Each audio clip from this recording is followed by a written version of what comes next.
The islands of New Zealand are a long way from the areas of our world that gave rise to ancient civilizations. And isolated for centuries, New Zealand is a young country with relatively recent history. The first settlers, around 700 years ago, were travellers from Polynesia. Now known as Maori, they arrived in canoes, bringing their culture and traditions. Around 500 years later, they were followed by Europeans, and the landscape of New Zealand started to change. Among the 19th century European settlers were a group from the British Empire, known as the Fencibles.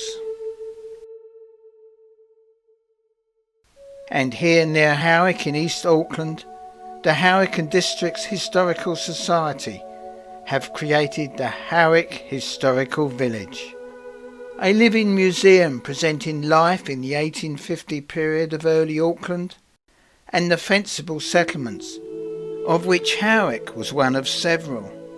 In 1850, Howick looked very different, and the Fencible village recreates how life was in those days. With over 30 restored buildings from the period 1840 to 1880, and equipment and appliances from that time.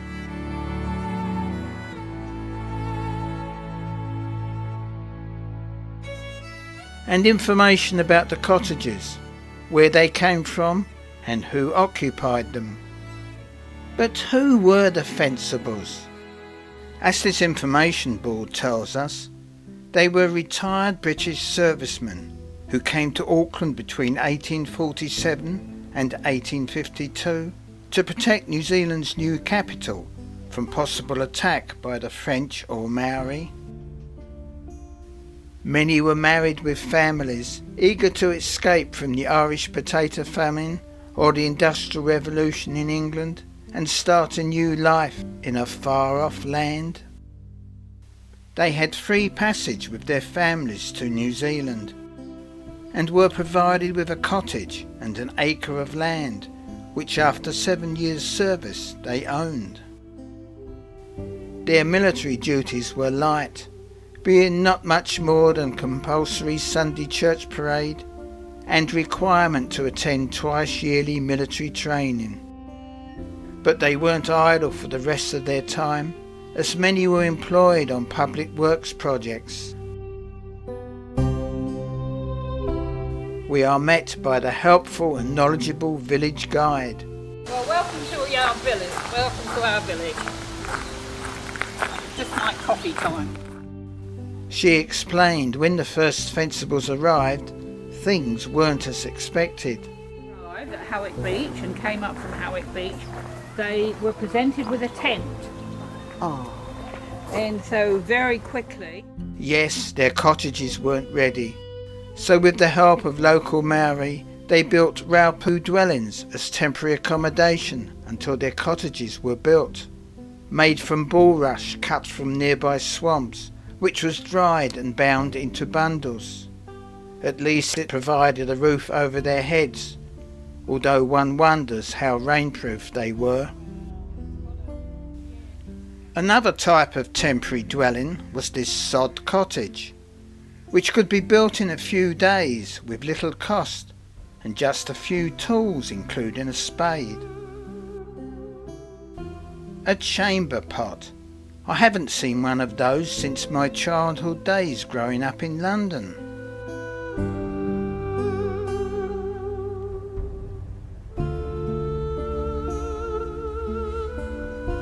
I left my companion with our guide, reminiscing on old times, and went off to explore the village.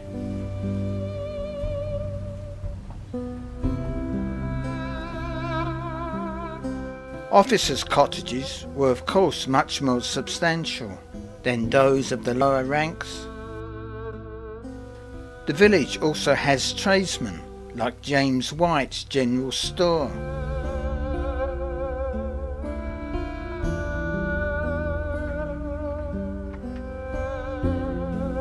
Obviously they also needed milk and flour.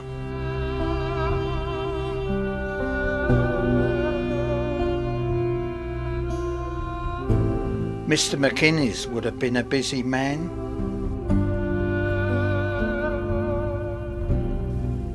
As would Mr. Wagstaff, the blacksmith. And all villages need a place to gather like the pub. Everybody congregated in here. Owen Lynch had the bar. But presumably not all the settlers were well behaved all the time, and on Sunday.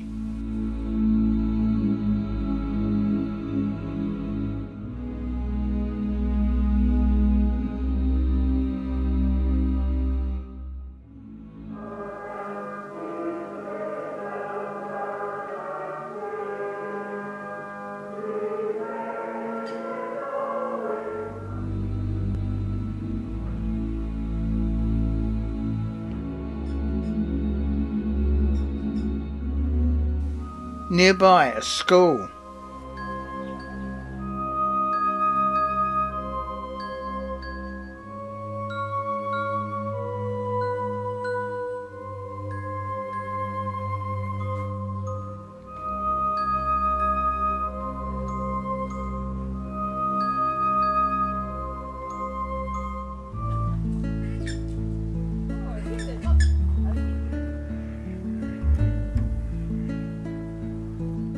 But it's when you enter inside these cottages that you really get a feel for the lives of these Fencible settlers.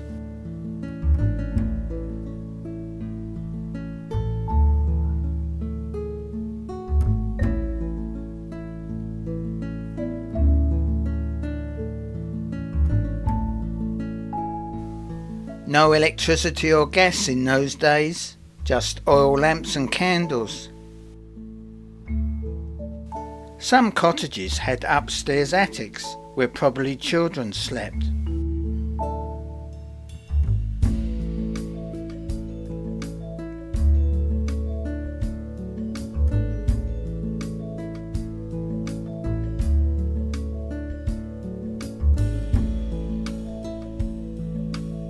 They liked to keep in touch with news from home, now so far away. Musical entertainment probably played a major part on dark evenings. The cottages once occupied by the Marr and Gallagher families have been left unrestored, showing the original wall linings.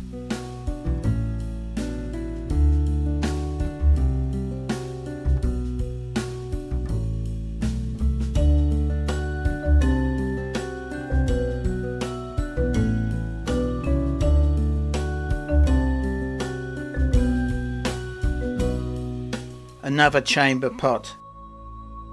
But then the loo wasn't just outside, as this one is at the bottom of the garden. Plenty of reading material from 1849 and 1848. This notice is recent and we won't linger to read it all, but note, privies of last century, actually now it's 2 centuries ago, were often given names such as the Thunderbox or the House of Parliament, and in Howick, a country village, the doings were gathered in a wooden and later in galvanised iron buckets and spread over the vegetable garden as manure. Toilet paper was not available last century. Dock leaves, rangiora, grass, one's finger, newspapers torn into squares threaded on a string, or corn cob husks were used. And lastly, it is said that soldiers used to keep their military uniforms in the privy, as the hydrogen sulfide fumes kept moths away. These dried leaves would have been the forerunner of our modern toilet rolls. The Fencible families probably enjoyed their gardens and making their own soap. With Howick's warm summers and mild winters compared to where they came from, the Fencible families may have spent much time outside, especially the children. Listen carefully and you can imagine their laughter. Vegetables were probably abundant, but having learnt what they used for fertiliser, I wouldn't have been too keen.